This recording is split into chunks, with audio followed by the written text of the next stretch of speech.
I spent 2 months driving my pregnant friend to work for free while she refused food banks, military aid, and a $1,000 interest-free loan.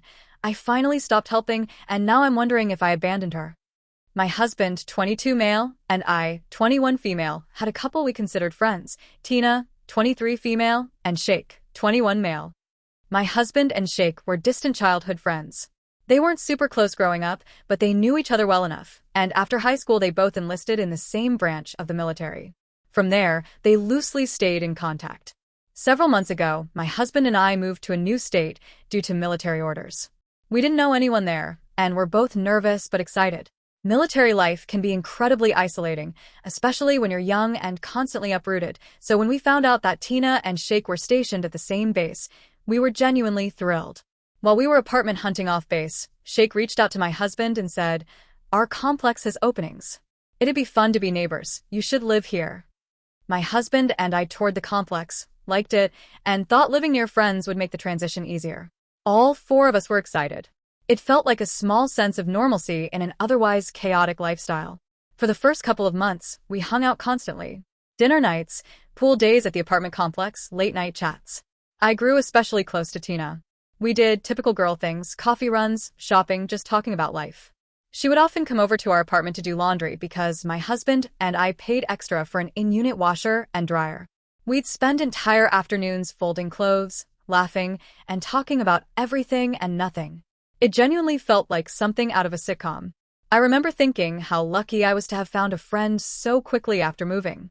But looking back now, there were small things that felt off. The first time Tina and I hung out alone, she told me about her best friend, Shayla. According to Tina, when Shayla found out Tina was making a new friend, she had a panic attack because she was afraid Tina would replace her. Tina framed it as Shayla being overly dependent and dramatic. At the time, I felt sympathetic toward Tina and thought it was strange, but I brushed it off. As time went on, Tina and Sheikh were constantly fighting with Shayla and Shayla's husband. They would vent to my husband and me endlessly about how toxic Shayla was, how awful her husband was, how exhausting their friendship had become. What we didn't realize until much later was that Tina and Sheikh only really spent time with us when they were actively fighting with Shayla and her husband. When things were good with that couple, they would slowly disappear from our lives. Fewer texts, canceled plans, silence. When things blew up again, suddenly they were back at our door. At the same time, life started falling apart for Tina and Sheikh in very real ways.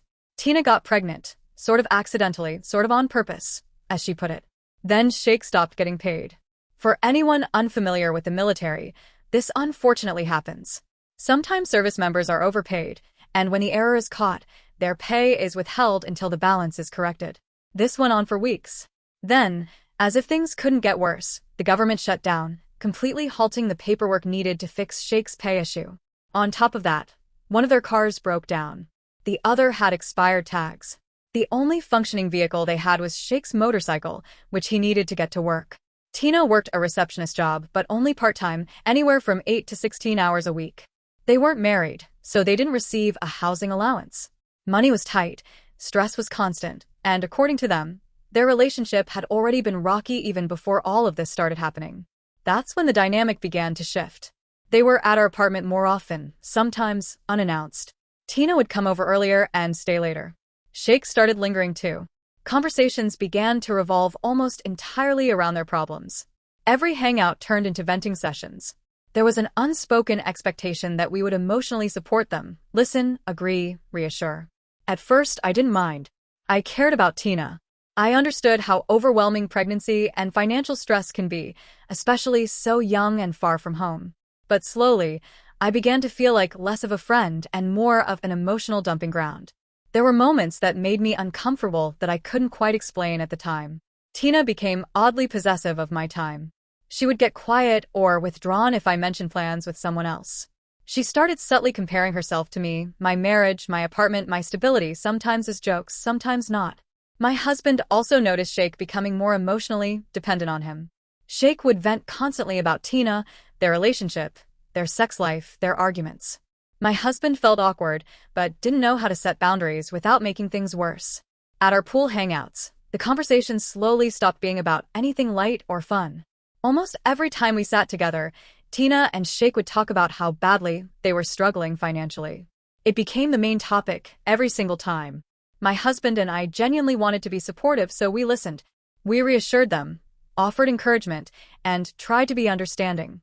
But after a while, the tone started to feel less like venting and more like subtle guilt tripping, as if they were testing the waters to see whether we would offer to lend them money. The truth was, we weren't exactly thriving either. We were barely keeping our own heads above water. Military pay doesn't stretch far, especially after a move, and we had our own bills and responsibilities. So while we couldn't help financially, we tried to show up emotionally in every way we could. When their car broke down, I was genuinely happy to help in a practical way. I only work occasionally, so I had the flexibility to drive Tina to and from work. She only worked 1 to 3 days a week, so it didn't feel overwhelming. Honestly, I was relieved to finally be able to help them in a tangible way instead of just listening. But the rides quickly took a turn I wasn't prepared for. One day, during the drive, Tina cried the entire time. Not just quiet tears, full sobbing. She told me she was starving, that they couldn't even afford food anymore. She said she was worried about the baby and didn't know what to do. I felt sick to my stomach hearing this. I was scared for her, for the baby, and completely heartbroken. That night, my husband and I talked it over and decided to anonymously order some basic groceries and have them delivered to their door. Nothing fancy, just essentials. We didn't want to embarrass them or make it a big deal. We just wanted to help. No one ever mentioned it afterwards, so I don't even know if they realized it was us. The next time I drove Tina, she cried again the entire ride. This time she told me that all they had left at home was frozen pizza and root beer. Just those two things. Nothing else. I remember gripping the steering wheel, trying not to cry myself. It broke my heart. At that point, I told her that when I picked her up from work that evening, I wanted to take her to a local food bank. She immediately shut it down. She said it would be too embarrassing. I tried to compromise. I told her I could go inside the food bank myself, get some things, and bring them to her so she wouldn't have to go in or talk to anyone. She said that was still too embarrassing and that they weren't ready to accept help yet. That phrase stuck with me. This same pattern continued for another week or two. Every single ride, there was a new crisis. Another hungry day. Another bill. Another impossible situation. And every single time, any real solution was met with an excuse. They couldn't go to a food bank. They couldn't accept help. They weren't ready yet. My husband started getting worried too. He spent time researching resources that the military offers specifically for situations like this: emergency food assistance, family readiness centers, support programs meant exactly for service members whose pay has been withheld. He compiled a whole list. When we shared it with them, there was always a reason they couldn't use any of it. The offices were too far. The timing was bad. They didn't want to deal with the paperwork. They didn't want to ask for help. At some point, it stopped feeling like bad luck and started feeling like a refusal to help themselves. Then my husband found something that felt like a perfect solution: a Navy and Marine Corps Relief Society loan. It was a $1,000 payday loan with 0% interest, designed specifically for situations where pay is withheld. This wasn't some sketchy loan. It was literally created for people in their exact position. When I told Tina about it, I was genuinely excited. I finally felt hopeful for them. Her response completely stunned me. She said, $1,000 isn't even enough to do much for us right now, so no. I remember sitting there in disbelief. Not enough? A zero-interest $1,000 loan wasn't enough? That was my breaking point. In my head, I was doing the math instantly. $1,000 could feed them for weeks. It could cover groceries until Sheikh got paid again. They could even set aside a few hundred to get a mechanic involved and start solving their transportation issues, which would give them some independence back. It could have relieved so much immediate pressure. And they were just refusing it. At that moment, something clicked for me. It wasn't that help didn't exist. It wasn't that they had no options. It was that they didn't want solutions. They wanted sympathy. They wanted to stay in crisis mode. They wanted to be rescued, but only in ways that didn't require effort, accountability, or discomfort on their part. I started to feel used. I was driving Tina to work, listening to her cry, absorbing her stress, worrying about her baby, losing sleep over their situation, and yet every actual lifeline was rejected. It felt like my kindness was being slowly drained, without anything changing. The car situation was another thing that never quite sat right with me. The car with the expired tags had out-of-state plates.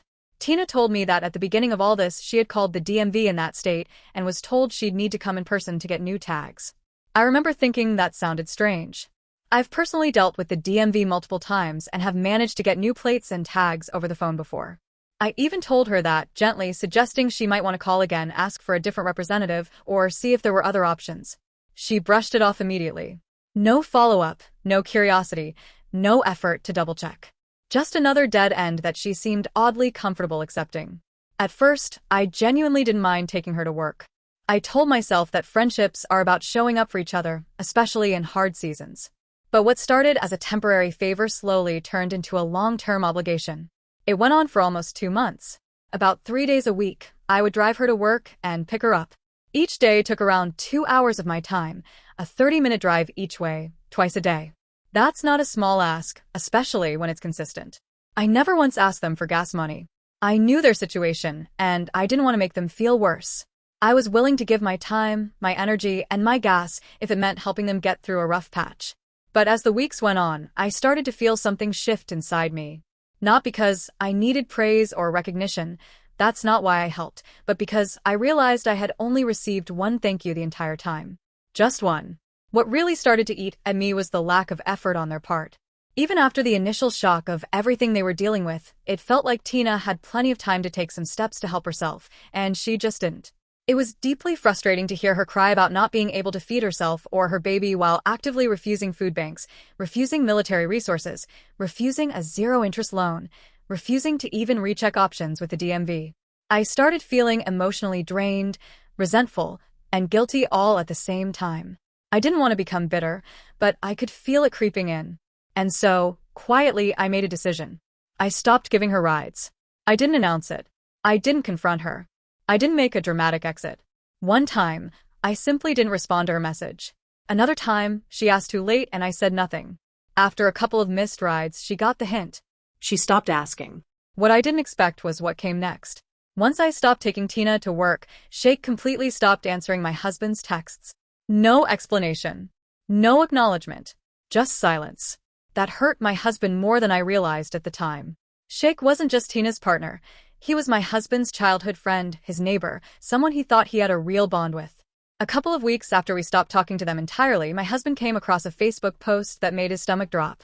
Tina and Sheikh had gotten married at the courthouse. We didn't hear about it from them. No text. No heads up. Nothing. My husband was genuinely hurt. Not because they got married, but because his friend didn't even think to tell him. And then, as if the universe wanted to twist the knife a little more, we saw another post a few days later showing that Shayla and her husband were at the courthouse wedding. The same Shayla they constantly complained about. The same Shayla whose presence supposedly caused panic attacks and endless drama. That's when it all really clicked. At first, I felt justified. I told myself that I did everything I reasonably could. That I showed up, offered solutions, gave my time, my energy, my compassion, and that at some point, people have to want to help themselves. I reminded myself that I am not responsible for fixing other adults' lives, especially when they actively refuse support. But lately, the guilt has been creeping back in. I keep wondering if I did the wrong thing. If I abandoned her when she still needed someone. I don't know how she got to work after that. I don't know if she found another ride, if Sheikh figured something out, or if things got worse before they got better. I don't know if what she needed was tough love, or just more patience. I genuinely want honest opinions. Am I a terrible person for stepping back when I did? Was this a situation where I should have stayed and helped longer, even at the expense of my own well-being? Or should I consider myself lucky that I got out of a dynamic that was clearly one-sided and emotionally draining? I don't know if I should text her to apologize and try to rekindle the friendship, or if this distance is exactly what I needed and should protect. If you made it this far, thank you. I really appreciate any perspective or advice because I'm stuck between guilt and relief, and I don't know which one I should be listening to.